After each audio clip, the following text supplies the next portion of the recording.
Hola, buenas noches, qué gusto saludarle y estamos aquí precisamente para iniciar el análisis de la noticia en el programa La Medida. Gracias por estar ahí presente. Sandy, ¿cómo estás? Buenas noches también para ti. Gracias, Julio. Muy buenas noches. Muy bien, la verdad, lista para el análisis de esta noche y muy agradecida con ustedes también por su sintonía. Vamos a empezar con este programa, Julio. Vamos a iniciar con el análisis y no podemos empezar con mejor tema que es analizar la situación del transporte público y la cantidad de accidentes y vidas que se han perdido. Y las responsabilidades de quién debe ser, así es. Empecemos entonces, por favor.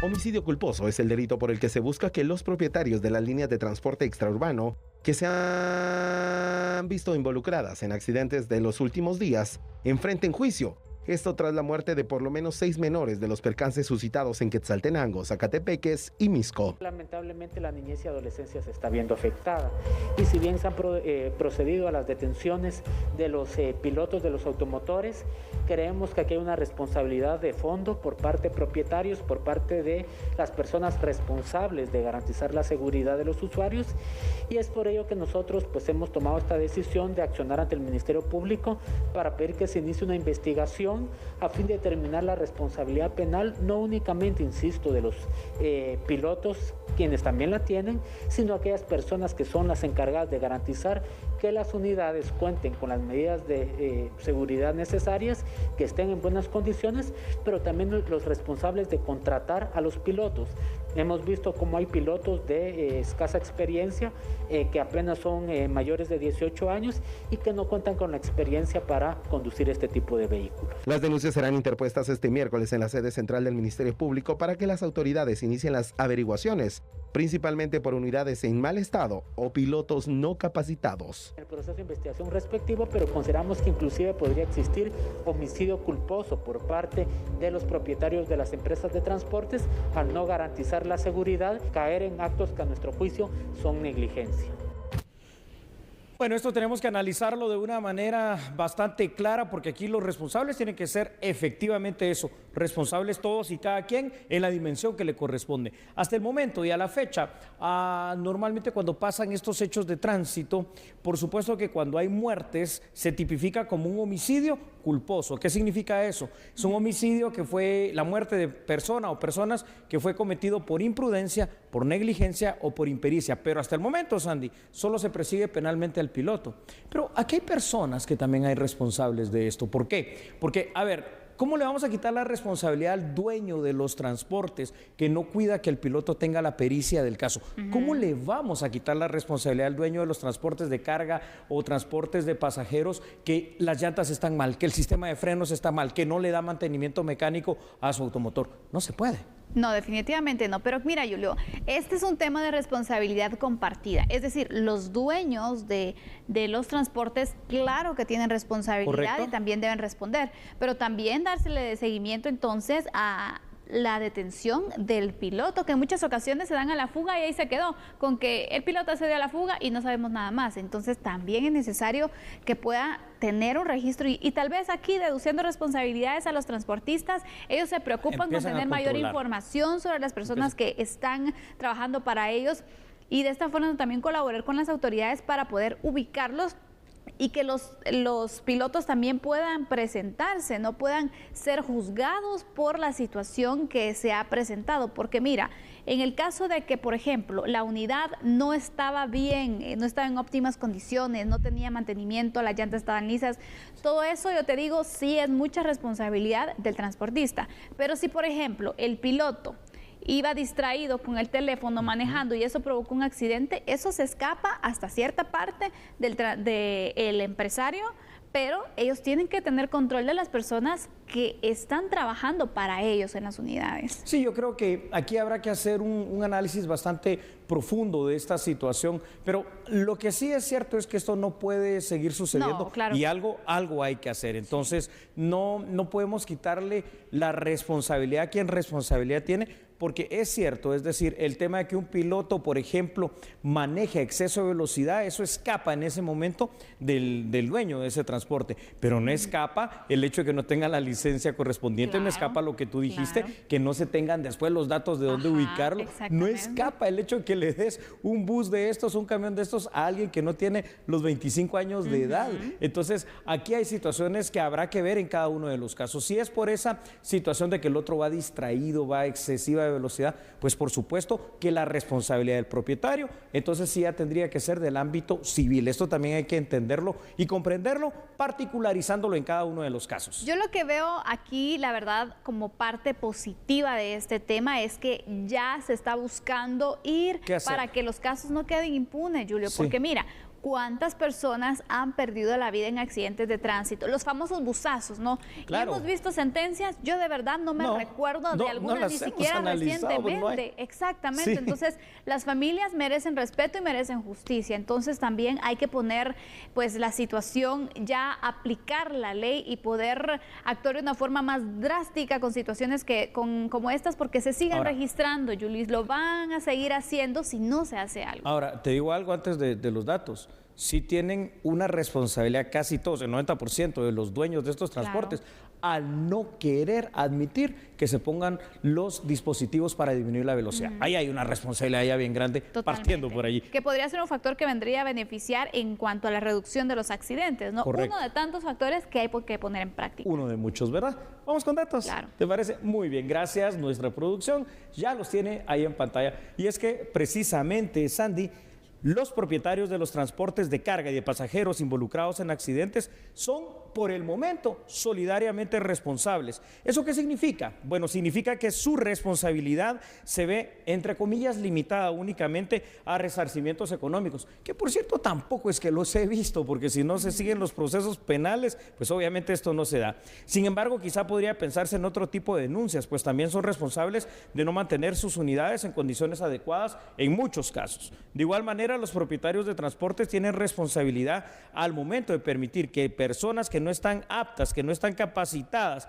para poder conducir sus unidades, lo hagan. Entonces, hay que ver cada uno de los casos de esta manera. Me llama mucho la atención, fíjate, Sandy, que el Refugio de la Niñez fue en este caso quien presenta o va a presentar esta denuncia. ¿Y esto por qué? Se pregunta uno, ¿qué tienen ellos que ver? Bueno, porque en estos accidentes que se han visto en estas últimas semanas, muchas de las víctimas han sido precisamente niños, adolescentes, menores de edad, ¿no? Yo esperaría que otras entidades, otras instituciones se pudieran unir. Por ejemplo, la PDH, ¿dónde está? Exactamente, la PDH aquí tiene que darle seguimiento también y unirse a la solicitud de justicia, a las denuncias también en contra de los transportistas, de los pilotos, porque ellos tienen una defensoría que está específicamente para velar por los derechos de los usuarios. No solamente es recibir quejas, recibir denuncias, sino también accionar cuando corresponde y cuando amerita. Y aquí yo creo que amerita. ¿Qué piensas tú, Julio? Sí, totalmente, Sandy. Fíjate que yo creo que el trabajo que está haciendo esa defensoría que tú dijiste a cargo del licenciado Guerra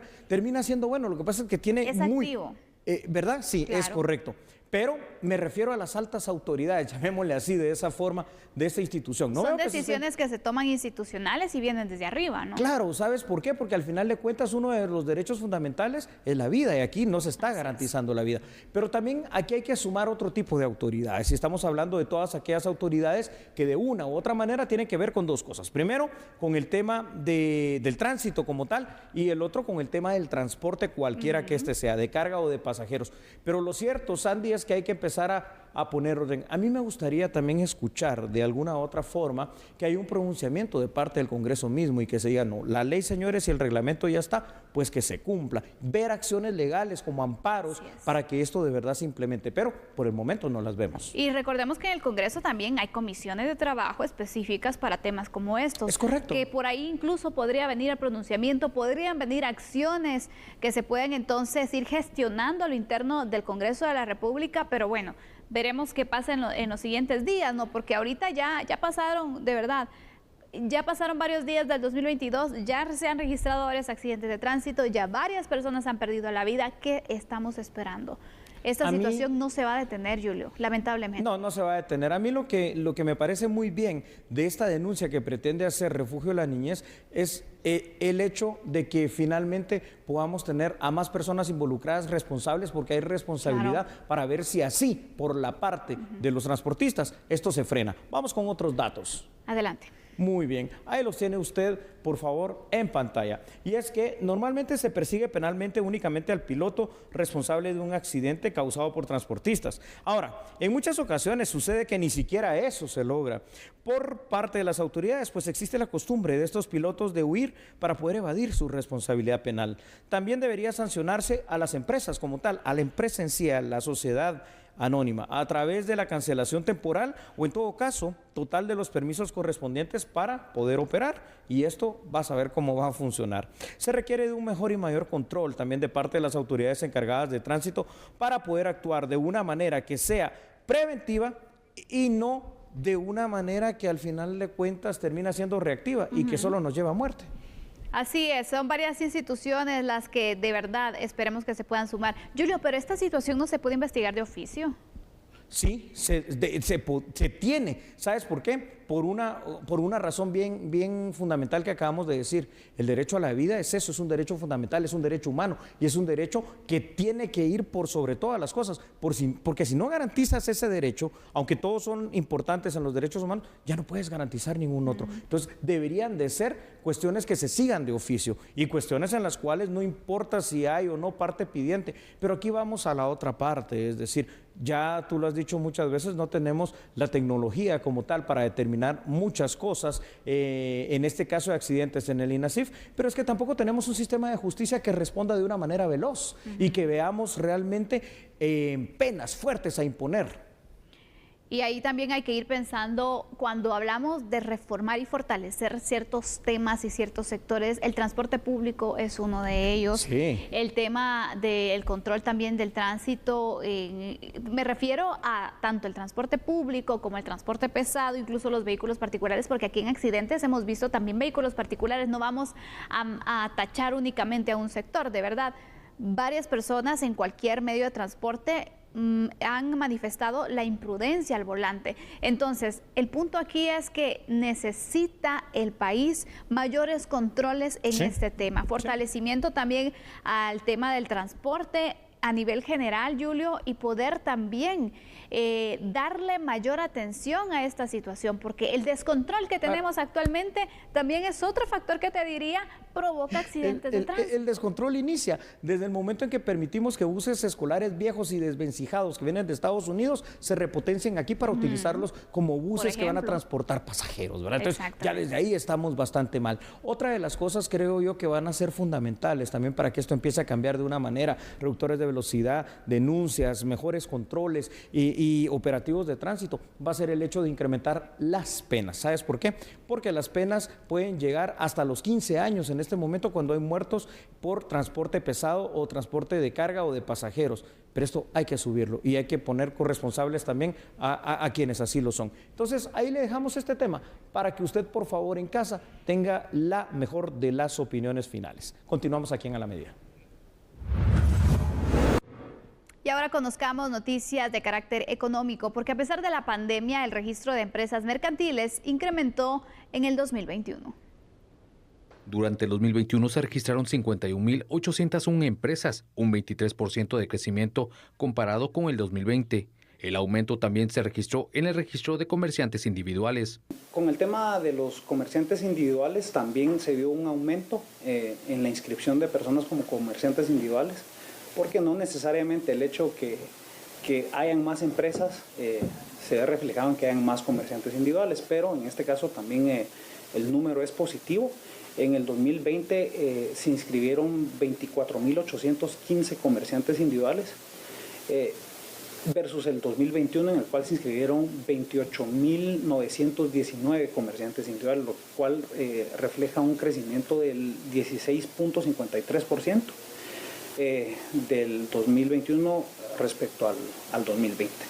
Otros indicadores del 2021 fue el número de empresas canceladas, que en 2021 fue de 5.331, Por aparte, las sociedades nacionales inscritas en el registro fue de 8.194 y extranjeras de un total de 16. Yo te quiero hacer una pregunta, Sandy. ¿Quién manda en Las Trojes, en esa aldea donde ocurrió esa matanza por parte del barrio 18? Eso está por establecerse, Julio, pero lo que podemos evidenciar desde ya es el temor que pobladores tienen. Así que vamos a darle seguimiento a este tema. Aproximadamente 5 personas perdieron la vida en esta masacre. Así que si quiere enterarse de más información sobre qué acciones ya se han implementado, analicemos el tema, pero al regresar. No cambie entonces, por favor. Recuerde que somos a la medida.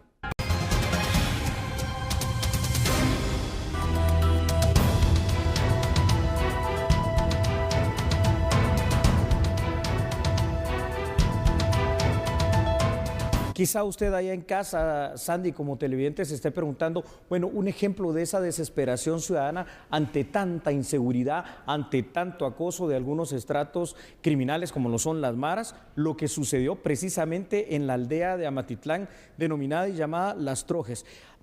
Tomaron de alguna forma una acción que causó justicia, llamémosle de esta forma también, por su propia mano. Pero es que la respuesta del barrio 18 causó una masacre, ¿no? Donde inicialmente se habían dicho que habían 5 fallecidos, ya ha subido a 6, hay una gran cantidad de heridos, pero sea como sea, esto nos demuestra no solo la desesperación ciudadana, nos demuestra la capacidad operativa y logística que tienen las maras para hacer lo que quieran. Claro, y al final sabemos que fue una medida desesperada de los pobladores que han estado sufriendo el tema de las extorsiones, los negocios allí, pues también se han visto muy afectados y están cansados, Julio, también de esta situación, que tomaron la decisión entonces de capturar a uno de estos presuntos extorsionistas, un presunto pandillero, y pues lo linchan, ¿no? Vapulearlo, lincharlo y bueno.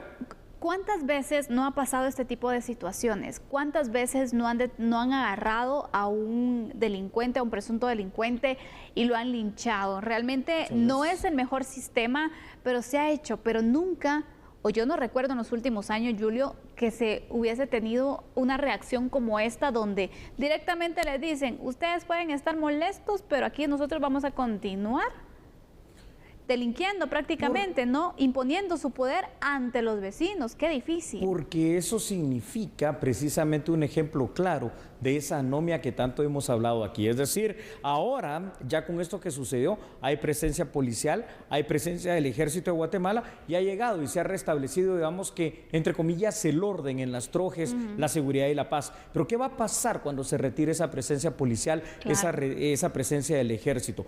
Esto nos indica algo, es decir, las pandillas simple y sencillamente, como dentro de sus varias características que son territoriales, para ellos ese lugar, la aldea Las Trojes, es un terreno de ellos, es un terreno de nadie, un terreno sin presencia del Estado en materia de seguridad, y por eso se sienten dueños para hacer lo que quieren. Y es aquí donde uno dice, bueno, entonces, ¿qué vamos a hacer? ¿Cómo va a responder el Estado? Fuera de la forma preventiva, ¿cómo va a responder para castigar a los responsables de este tipo de delitos? Ese es el punto, Julio, porque mira, la población pide seguridad, las autoridades, de hecho, municipales, incluso solicitando también que se pueda fortalecer la seguridad, que vemos entonces que hasta de las manos de las autoridades municipales escapa esta situación, o sea, hasta dónde ha llegado entonces también este tema de inseguridad para esta población, para esta aldea, Julio. Pero así como esta aldea, hay otros lugares en Amatitlán que también tienen este peligro, y el punto es, bueno, el destacamento militar que se ha solicitado instaurar, ¿por cuánto tiempo puede permanecer aquí? Exacto. Solo en este tiempo probablemente podrían tener mayor tranquilidad, pero después, ¿qué va a pasar? ¿Y por qué la gente pide al Ejército? Porque siente más confianza, precisamente. ¿Por qué? Por aquellos recordados patrullajes de fuerzas combinadas en los cuales, precisamente al tener a Policía Nacional Civil y Ejército de Guatemala, la sola presencia de ambos ya era preventiva, ya era disuasiva, y se habían recuperado muchos de los terrenos que en su momento se perdieron con relación a las maras o pandillas. Pero ahora ha pasado exactamente lo contrario. Y hoy por hoy, salvo este momento en el cual si hay fuerza policial y el Ejército, Las Trojes, quien manda son las maras, quien manda es el barrio 18, hay que decirlo claramente. ¿Y esto cómo lo vemos o por qué decimos entonces quién es el que a este momento está mandando? Por la reacción que se tuvo donde no les importa, Julio. Realmente con uno de ellos se metieron y bueno, ahora pagar las consecuencias. Ese es el mensaje al final que están enviando con esta masacre que realizaron anoche. Por cierto, fue esta situación que se registró. Y vemos entonces que aquí, aunque los vecinos se quisieran organizar, es que aquí arriesgas tu vida, arriesgas la vida de otras personas. Entonces, sin duda sí tiene que existir la intervención de las fuerzas de seguridad.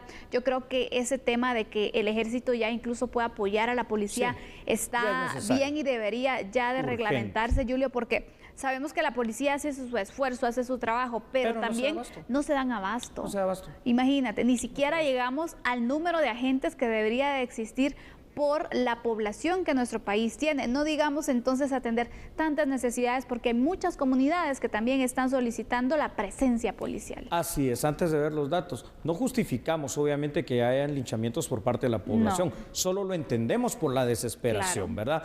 Vamos entonces con los primeros datos preparados para ustedes allá en casa. Y es que evidentemente el actuar de las maras en la aldea Las Trojes evidencia el control que ejerce en este territorio. También se evidencia la anomia o la falta de presencia y la falta de control del Estado de Guatemala para garantizar la seguridad en todo el territorio.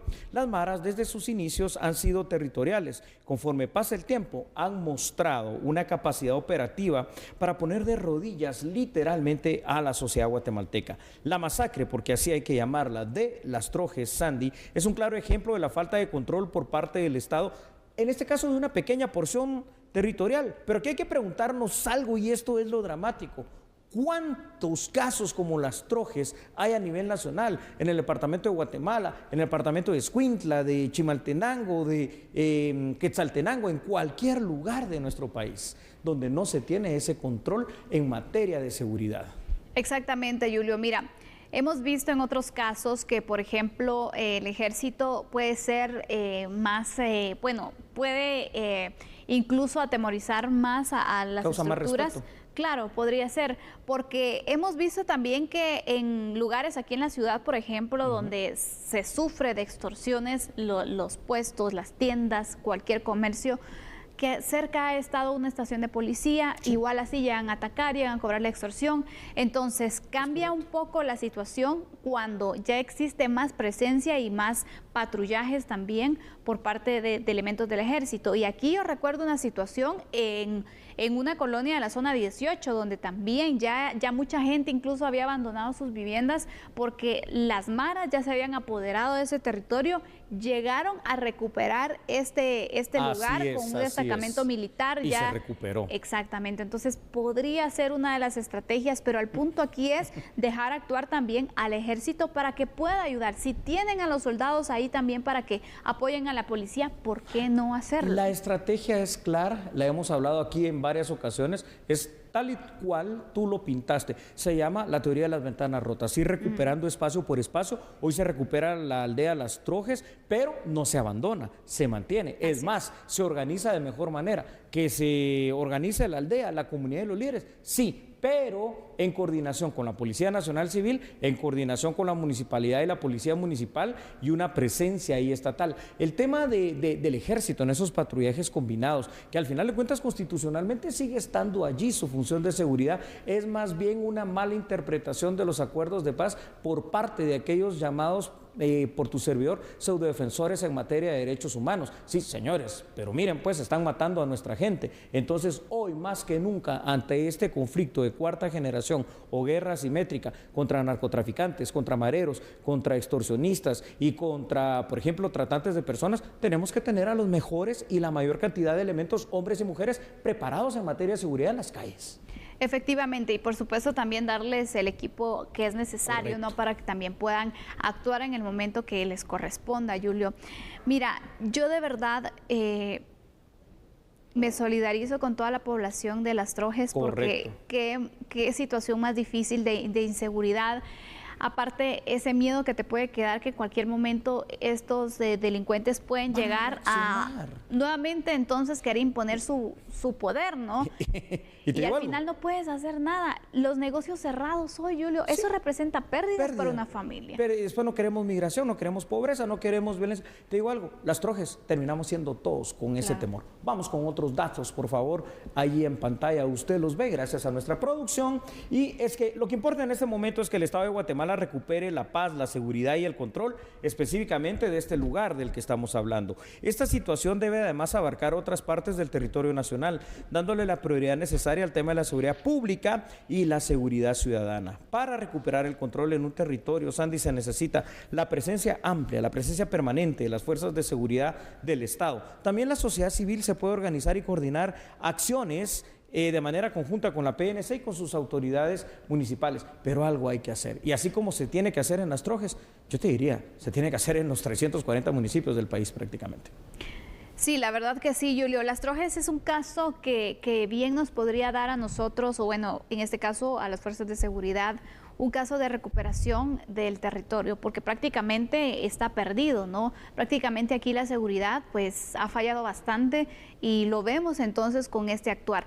Es decir, ¿por qué la población actúa de esa forma? Repetimos, no estamos justificando un linchamiento que tampoco se debe realizar porque no es un procedimiento legal que se hace, exactamente. Pero, ¿por qué ellos llegaron a ese nivel de desesperación? Por la situación de inseguridad que están registrando, seguramente no de este año, Julio, saber cuánto tiempo también se fue realizando. El punto es, ¿por qué antes las autoridades municipales no buscaron la ayuda también para ir fortaleciendo este lugar? Yo no creo que no supieran o a lo mejor me equivoco, ¿no? No, sí se sabe. Lo que pasa es que aquí en Guatemala tenemos una mala costumbre, y recuérdate que es la costumbre, no es fuente de derecho. La costumbre es ser siempre reactivos, hacer todo el movimiento cuando ya pasó algún desastre, alguna catástrofe, alguna masacre como estas. Va a ser importante también otra situación. Bueno, número uno, entender que seguridad es nuestra prioridad y entender que la PNC tiene que elevarse hasta 60 o 70 mil elementos. Eso será importante también. Es importante entonces ir fortaleciendo a la seguridad de nuestro país. Es un tema que sin duda alguna es una materia pendiente también en Guatemala y que muchos pobladores demandan. Así que damos por finalizado este tema de análisis y vamos a continuar con otras noticias. Y en otras noticias nacionales, diputados del Congreso de la República juramentaron hoy a todos los integrantes de la Comisión de Postulación para la próxima elección de Fiscal General de la República. Por favor, vea la información. Los parlamentarios dieron cumplimiento al Acuerdo 1-2022, aprobado en la sesión plenaria del pasado jueves, y juramentaron a los integrantes de la Comisión de Postulación para la elección de Fiscal General, quienes tendrán 4 meses para realizar su trabajo. Los integrantes de la Comisión de Postulación deberán enviarle al presidente de la República una nómina con 6 aspirantes para que sea electo el nuevo fiscal general y jefe del Ministerio Público. El actual mandato finaliza el próximo 17 de mayo. La sala de trabajo está integrada por el presidente del organismo judicial, quien la presidirá, el titular del Colegio de Abogados y Notarios de Guatemala, el presidente del Tribunal de Honor del CANG y los decanos de las facultades de Ciencias Jurídicas y Sociales de las 12 universidades del país. Algunos integrantes indicaron que el tiempo será un reto para la comisión. Se desconoce cuándo será la primera reunión de la postuladora. El fiscal general debe permanecer 4 años en ejercicio de sus funciones según la ley.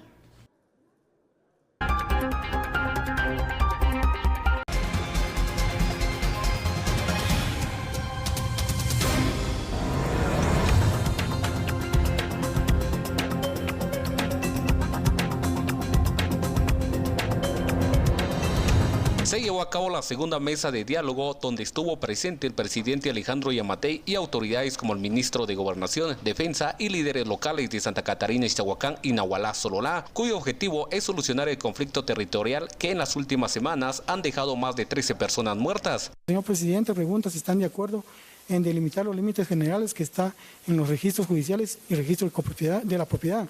Manifiestan los comparecientes que están de acuerdo. Las instrucciones a COPADE y RIC es que se confronten las resoluciones judiciales y de registro por municipio y comunidades. Se delimiten el territorio completo de ambos municipios.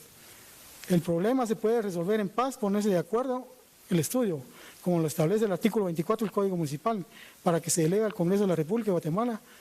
Lo que se quiere es construir la paz, pide que si tienen algún mal portado, entrarlos en razón.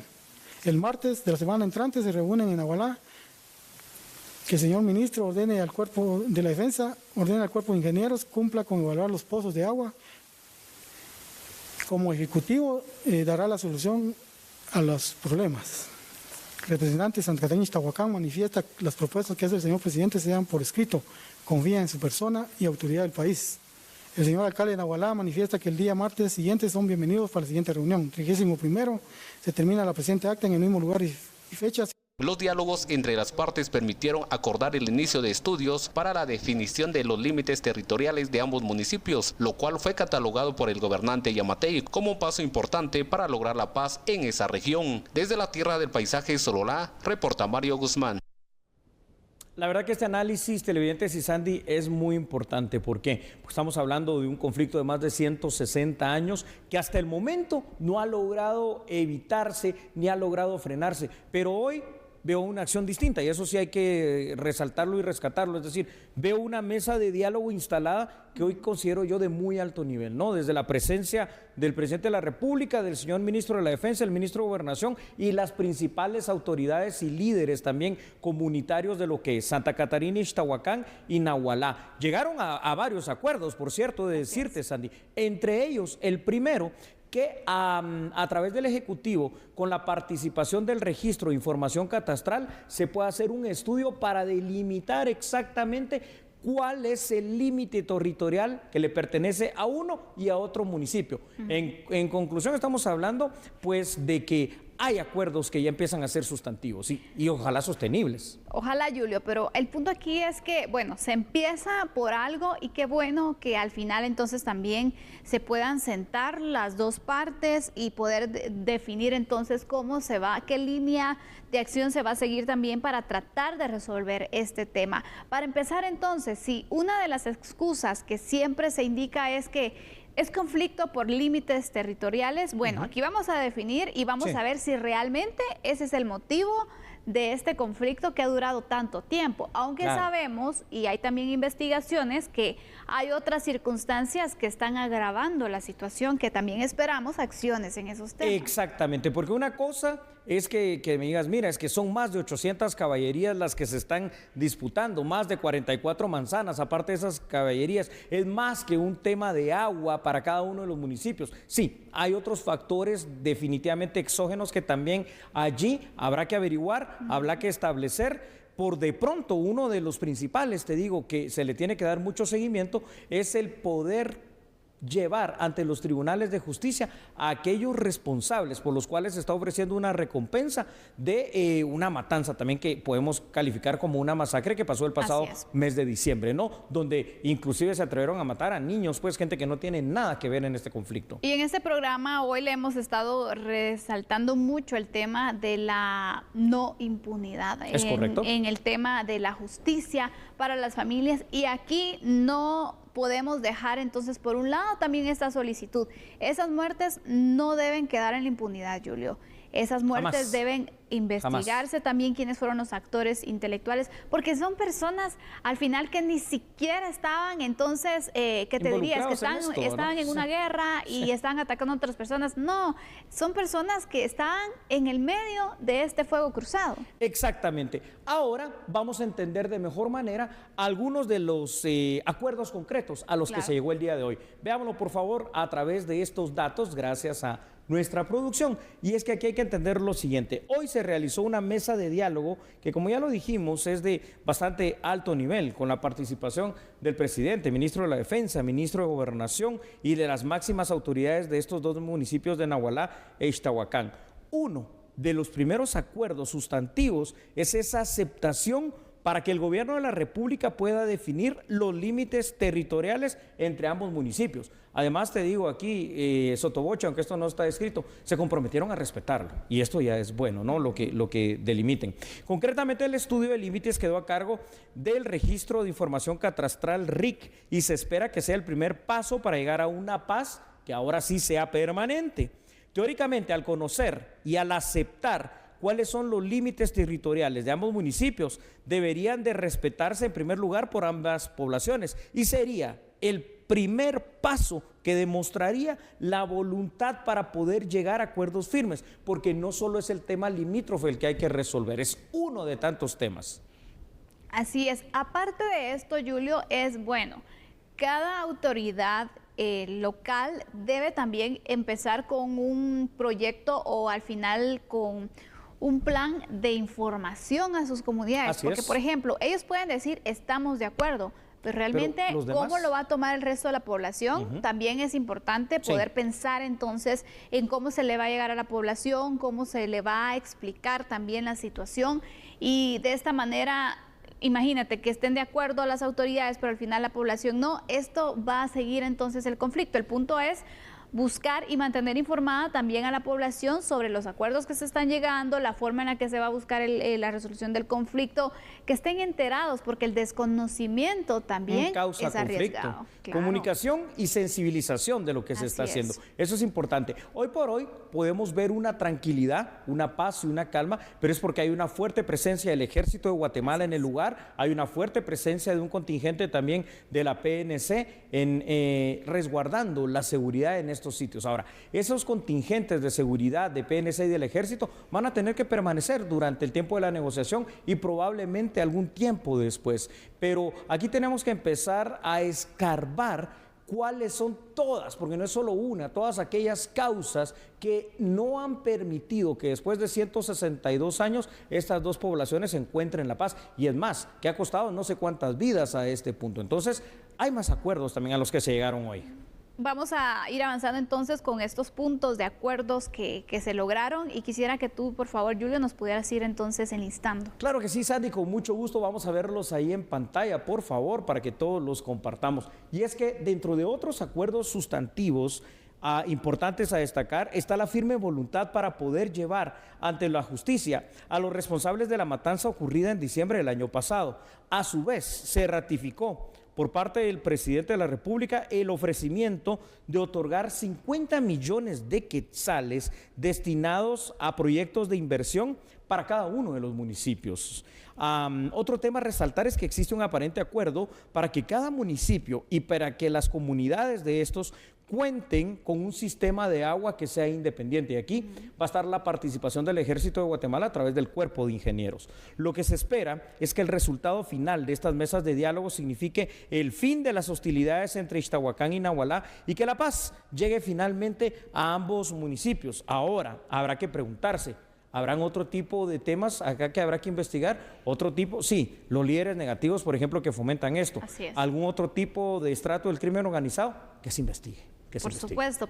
Y recordemos que hay una investigación que se inició por parte del Ministerio Público. El punto aquí también es que les ha costado también ingresar al territorio. Vemos lo que sucedió la vez pasada, que se llevaban órdenes de captura. Entonces también no se tiene que dejar por un lado este tema. Se tiene que ir apoyando también el Ministerio Público, fortaleciendo la seguridad en el lugar para poder también ir pues descartando esta línea, ¿no? En cuanto a que el conflicto también puede tener puntos ilícitos, porque incluso las fuerzas de seguridad indicaban hace unos días que haciendo un recorrido por el área podrían observar que hay algunos caminos, hay algunas rutas que pueden darse para lo ilícito. Entonces aquí también hay que indagar este punto, porque si no, la situación no va a llegar a su fin. Yo no quiero ser pesimista, pero aquí es una suma de factores que cada uno se tiene que ir resolviendo.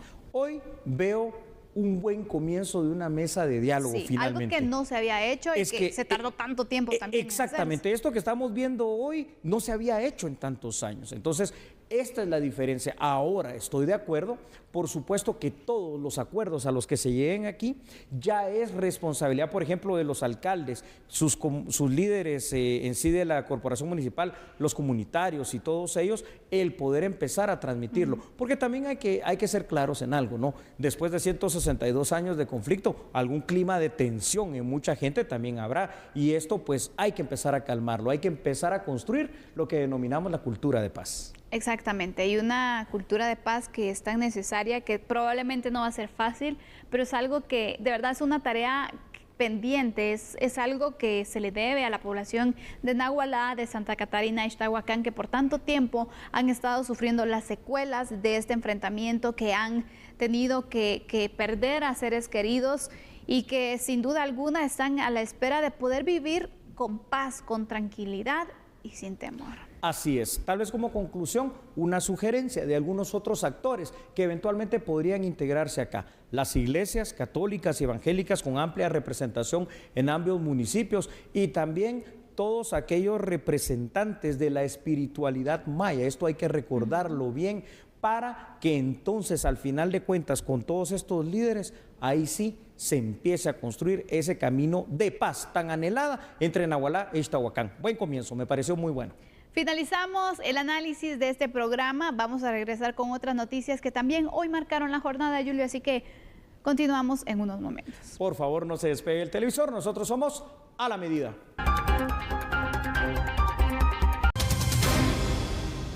Y ya regresamos con las noticias de orden nacional. ¿Sabe usted que la mega sala de audiencias de la Torre de Tribunales va de mayor riesgo? En este caso va a ser utilizada para poder empezar aquel juicio oral y público contra todos los acusados por el caso de defraudación aduanera llamado La Línea. Vea la información.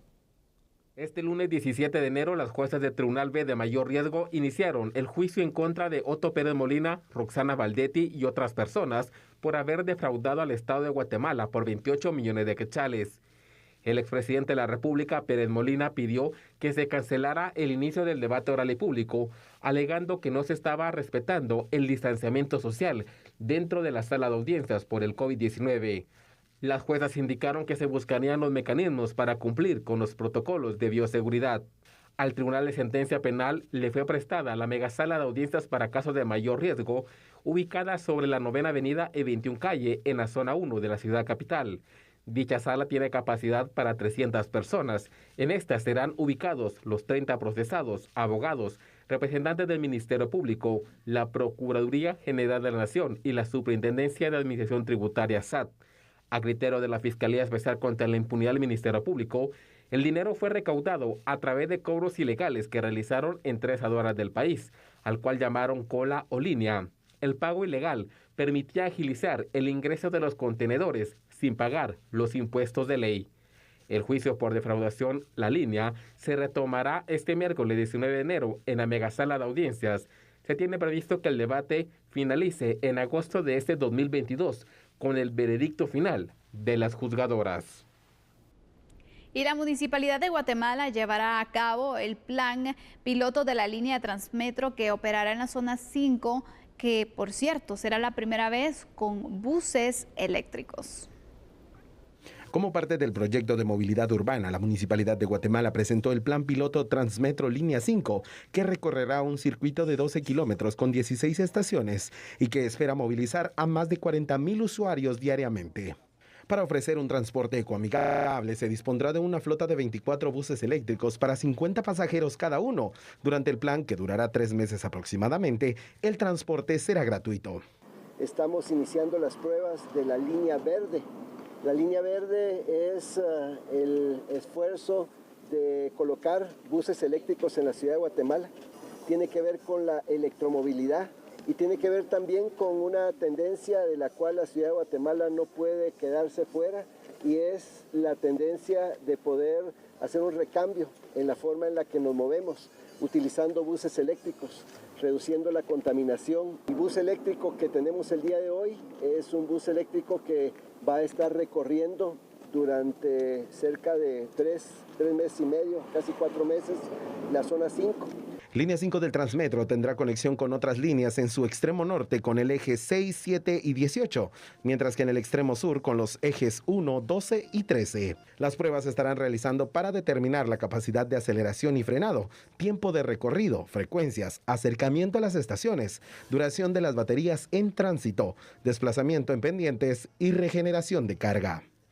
Vamos a otras noticias, y es que el Ministerio de Trabajo va a realizar una serie de operativos de control e inspección al trabajo agrícola precisamente. Ante ello se brindó información a los miembros de la Cámara del Agro para que sepan sobre esta situación. Vea aquí la información. De acuerdo a autoridades de dicha cartera, se estará verificando el cumplimiento del Código de Trabajo, normas laborales, códigos internacionales, protocolos de seguridad y por COVID-19, entre otros elementos. Uno de los aspectos de importancia es el cumplimiento del pago del salario mínimo 2022. Ahora para 2022, el salario mínimo fijado, que como ustedes bien saben cambió sustancialmente a un 4.75 en promedio de aumento, tiene que ser verificable para factor de establecimiento del pago del mismo y datos estadísticos que al final se van a generar y que se comparten en las comisiones paritarias de la Comisión Nacional del Salario para verificar el cumplimiento. Me permito decir que las empresas que están dentro de la formalidad laboral, y es algo que comentábamos con la Cámara, tienen un cumplimiento de alrededor del 85%.